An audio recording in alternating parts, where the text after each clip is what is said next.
आज हम बात करने वाले हैं, ओके सस्पेंस नहीं रखेंगे आज, Alexander the great.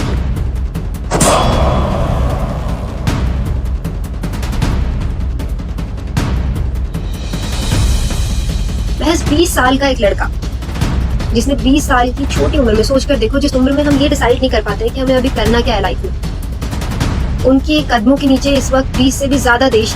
He was ruling many countries at that time. और भारत आने से पहले उन्होंने विश्व की कई बड़ी बैटल्स को जीता था, जैसे कि बैटल ऑफ शिरानिया जहां पर उन्होंने अपने पिता की तलवार उठाई, बैटल ऑफ ग्रेनिकस जहां उन्होंने पर्शियन एम्परर की फाउंडेशन को हिला के रख दिया, बैटल ऑफ इश्यूज जहां उन्होंने किंग टेरियस को भगा दिया, बैटल ऑफ गॉगीमेला जहां उन्होंने दुनिया को दिखा दिया था कि वो अपनी तकदीर से नहीं, अपने इरादे से जीत रहे हैं। और अब उनकी नजर थी भारत पर। ये बात है 326 BC। और हम यहाँ पे ये नहीं देखने वाले हैं कि कैसे वो भारत आए, कैसे उन्होंने वो बैटल भी जीत ली जिसके लिए वो भारत आए थे एक्चुअल में। लेकिन यहाँ पे हम उस एक रात की बात करने वाले हैं जहाँ इतने बड़े एम्परर जो किसी लड़ाई से नहीं डरते थे, किसी बैटल से नहीं डरते थे, लगातार एक के बाद एक लड़ाई, लगातार एक के बाद एक बैटल लड़ने के बाद वो अब इंडिया में खड़े थे, तो उनके लिए ये कोई बड़ी बात नहीं थी। ऑफ कोर्स जिस राजा के अगेंस्ट इस बार उनका युद्ध था, it was going to be massive. थोड़ा डर, वो भी खुद के लिए नहीं बट अपने सोल्जर्स के लिए, क्योंकि वो इतना ज्यादा टायर्ड हो चुके थे इस समय तक। लेकिन इस वक्त हम बात करेंगे जो इंटरनल बैटल उस वक्त उन्होंने लड़ी थी। पहली बार आज अलेक्जेंडर को डर लग रहा था, पहली बार आज उसने क्वेश्चन किया था कि क्या मुझे ये बैटल आगे करनी चाहिए। This was the first time. तो क्या हुआ था उस रात में एग्जैक्टली, वो आज हम जाने। बात है 326 BC। इस वक्त अलेक्जेंडर ने जब भारत में कदम रखा, उनके अगेंस्ट थी पोरस की सेना। ये लड़ाई उनके लिए बहुत बड़ी बैटल होने वाली थी, सिर्फ इसलिए नहीं क्योंकि वो इतने बड़े एम्परर के अगेंस्ट ये लड़ाई लड़ रहे थे, बट इसलिए क्योंकि इस वक्त वो मौसम, थकान और अपने सोल्जर्स की नफरत के साथ लड़ रहे थे। सोल्जर्स की नफरत इसलिए क्योंकि वो इतने ज्यादा थक चुके थे कि एक एक सोल्जर चीख के कह रहा था कि अब बस करो। ये बात है उस रात की जब बहुत तेज बारिश हो रही थी, जुलाई का महीना था। अलेक्जेंडर अपने टेंट के अंदर बैठा था, पत्थर के ऊपर, हाथ में एक वाइन का गिलास था, लेकिन वो एक गहरी सोच में डूबा हुआ। बाहर उसके सोल्जर्स चीख चीख के चिल्ला रहे थे, बस करो घर चलो, बस करो अब घर चलो। अलेक्जेंडर आज पहली बार अपने आप पे डाउट कर रहा था कि क्या मैं सही कर रहा हूँ आगे बढ़कर, या क्या मुझे वापस लौट जाना चाहिए। इस वक्त अलेक्जेंडर ने अपने जनरल से एक सवाल किया, क्या तुम्हें भी यही लगता है कि मुझे लौट जाना चाहिए। अलेक्जेंडर के जनरल ने भी थोड़ा हेजिटेशन दिखाई, लेकिन उसने अलेक्जेंडर की आंखों में आंखें डाल के कहा कि तुम बहुत बड़े राजा हो, इतनी बैटल्स तुम जीत चुके हो, लेकिन आज तुम्हारे अपने सोल्जर्स, तुम्हारे अपने लोग तुम्हारे अगेंस्ट जा रहे हैं, अब तुम्हें रुक जाना चाहिए। अलेक्जेंडर शांत हो गया। लेकिन उस रात अपने आप से अलेक्जेंडर ने एक ऐसा सवाल किया था। अलेक्जेंडर ने खुद से पूछा था कि क्या अगर मेरी जगह जीसस होते तो वो भी लौट जाते, और अंदर से जवाब आया नहीं, वो लड़ते। अगली सुबह अलेक्जेंडर ने अपने आर्मर्स पहने और सबसे आगे अकेला लड़ाई के लिए जाकर खड़ा हो गया। इस वक्त उसके सारे सोल्जर्स अपनी सारी थकान को भूल कर अलेक्जेंडर के साथ आकर खड़े हुए, और उन्होंने भी कहा कि अगर ये लड़ेगा तो हम भी लड़ेंगे। अलेक्जेंडर अपनी इंटरनल बैटल के साथ तो जीत ही गया था, और साथ ही उसने अपने सोल्जर्स के साथ मिलके इस लड़ाई को भी जीता। इसके बाद उन्होंने कई बैटल्स जीती। At the age of 32 because of an illness, एक अननोन बीमारी जिसकी वजह से उनकी मृत्यु हो गई।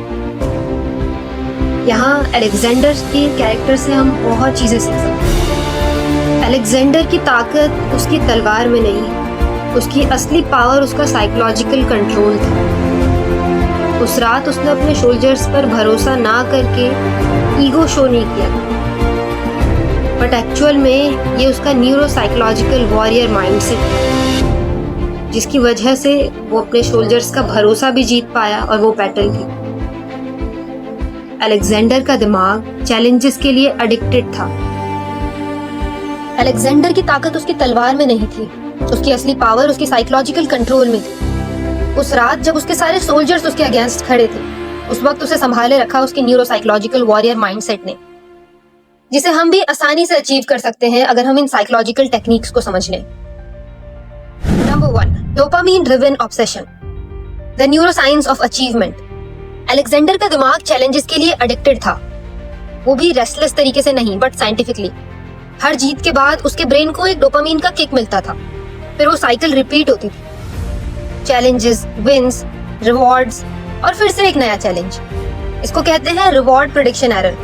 जब हमारा ब्रेन रेजिस्टेंस एक्सपेक्ट करता है और जीत मिलती है तो ब्रेन लिटरली हाई हो जाता है। जहां पर आम लोग सिर्फ कंफर्ट ढूंढते हैं, वहां अलेक्जेंडर जैसे लोगों का दिमाग कॉन्क्वेस्ट के लिए वायर्ड था।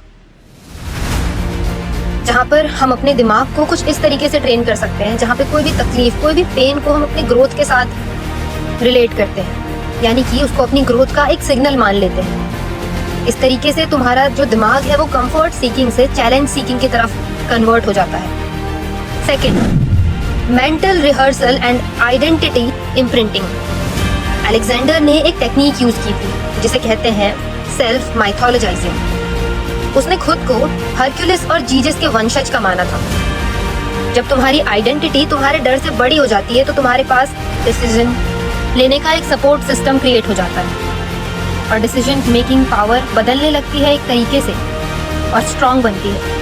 उस रात अलेक्जेंडर ने भी यही सोचा था कि मैं क्या फील कर रहा हूँ ये जरूरी नहीं है, लेकिन मेरी जगह अगर हरक्यूलिस होते तो वो क्या करते, और जवाब मिला कि वो फाइट करते।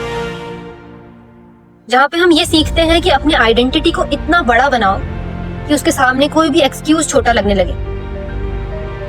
मत पूछो कि क्या मैं कर सकता हूं, इंस्टेड खुद से पूछो कि अगर मैं अनस्टॉपेबल होता तो क्या कर रहा होता इस समय। Third, locus of control. ये अलेक्जेंडर का एक सीक्रेट वेपन था। जिस वक्त सब उसके अगेंस्ट जा रहे थे, अलेक्जेंडर ने ये नहीं बोला कि मैं सोल्जर्स मुझे छोड़ रहे हैं तो मैं अब वापस लौट जाता हूँ। उसने कहा कि मैं पीछे नहीं हटूंगा। साइकोलॉजी में इसे कहते हैं इंटरनल लोकस ऑफ कंट्रोल। यहाँ पे हमारा ये बिलीव होता है कि मेरे जो भी आउटकम्स होंगे वो मेरे डिसीजंस का रिजल्ट होंगे। साइंस कहती है कि जो लोग इंटरनल लोकस रखते हैं वो लोग स्ट्रेस को बेटर हैंडल कर पाते हैं, किसी भी प्रेशराइज सिचुएशन में बेटर परफॉर्म कर पाते हैं और इवन किसी फेलियर से भी वो जल्दी रिकवर कर लेते हैं नॉर्मल लोगों के अकॉर्डिंग। इसीलिए यहाँ से तुमको भी यही सीखना है कि ब्लेमिंग छोड़ो और चूजिंग शुरू करो।